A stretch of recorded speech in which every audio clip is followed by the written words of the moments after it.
Judges chapter 11. Now Jephthah the Gileadite was a valiant warrior, and he was the son of a prostitute. Gilead was Jephthah's father. Gilead's wife also bore him sons, and when his wife's sons grew up, they drove Jephthah out and said to him, "You shall not inherit anything in our father's house, for you are the son of another woman." So Jephthah fled from his brothers and settled in the land of Tob. Vain and reckless men gathered around Jephthah and went out with him. In time, the Ammonites made war against Israel. And when the Ammonites made war against Israel, the elders of Gilead went to bring Jephthah from the land of Tob. They said to Jephthah, "Come and be our commander, so that we may fight against the Ammonites." But Jephthah said to the elders of Gilead, "Didn't you hate me and drive me from my father's house? Why do you come to me now when you're in trouble?" The elders of Gilead replied to Jephthah, "That's why we've turned to you now. Come with us and fight the Ammonites, and you will be our leader over all who live in Gilead." Jephthah said to the elders of Gilead, "If you bring me back to fight the Ammonites and the Lord gives them to me, I will be your leader." The elders of Gilead said to Jephthah, "The Lord is our witness, we will certainly do as you say." So Jephthah went with the elders of Gilead, and the people made him their leader and commander. Jephthah repeated all his terms before the Lord at Mizpah. Jephthah sent messengers to the king of the Ammonites, saying, "What do you have against me that you have come to fight against my land?" The king of the Ammonites replied to Jephthah's messengers, "When Israel came up out of Egypt, they took away my land from the Arnon to the Jabbok, all the way to the Jordan. Now give it back peaceably." Jephthah sent back messengers to the king of the Ammonites, saying, "This is what Jephthah says, Israel did not take the land of Moab or the land of the Ammonites. But when they came up out of Egypt, Israel went through the wilderness to the Red Sea and on to Kadesh. Then Israel sent messengers to the king of Edom, saying, 'Give us permission to go through your country.'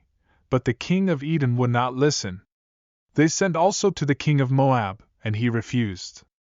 So Israel stayed at Kadesh. Next they traveled through the wilderness, skirted the lands of Edom and Moab, passed along the eastern side of the land of Moab, and camped on the other side of the Arnon. They did not enter the territory of Moab, for the Arnon was its border. Then Israel sent messengers to Sihon king of the Amorites, who ruled in Heshbon, and said to him, 'Let us pass through your country to our own place.' Sihon, however, did not trust Israel to pass through his territory. He mustered all his troops and encamped at Jahaz and fought with Israel. Then the Lord, the God of Israel, gave Sihon and his whole army into Israel's hands, and they defeated them. Israel took over all the land of the Amorites who lived in that country, capturing all of it from the Arnon to the Jabbok and from the desert to the Jordan.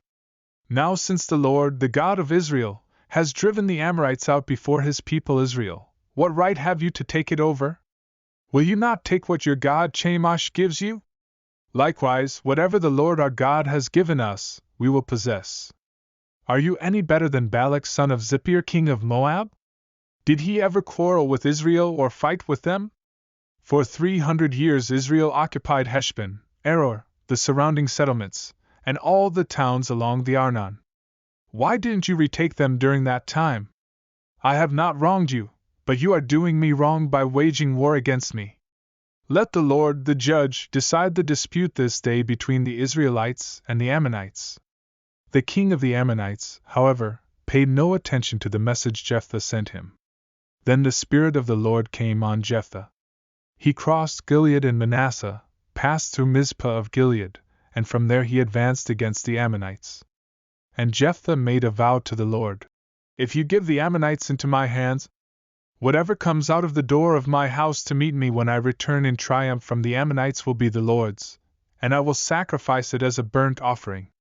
Then Jephthah went over to fight the Ammonites, and the Lord gave them into his hands. He devastated 20 towns from Aroer to the vicinity of Minnith, as far as Abel Keramim. Thus Israel subdued Ammon. When Jephthah returned to his home in Mizpah, who should come out to meet him but his daughter, dancing to the sound of tambourines? She was an only child. Except for her, he had neither son nor daughter. When he saw her, he tore his clothes and cried, "Oh no, my daughter! You have brought me down, and I am devastated. I have made a vow to the Lord that I cannot break." "My father," she replied, "you have given your word to the Lord. Do to me just as you promised, now that the Lord has avenged you of your enemies, the Ammonites. But grant me this one request," she said. "Give me 2 months to roam the hills and weep with my friends, because I will never marry." "You may go," he said. And he let her go for 2 months. She and her friends went into the hills and wept because she would never marry. After the 2 months she returned to her father, and he did to her as he had vowed. And she was a virgin. From this comes the Israelite custom that each year the young women of Israel go out for 4 days to commemorate the daughter of Jephthah the Gileadite.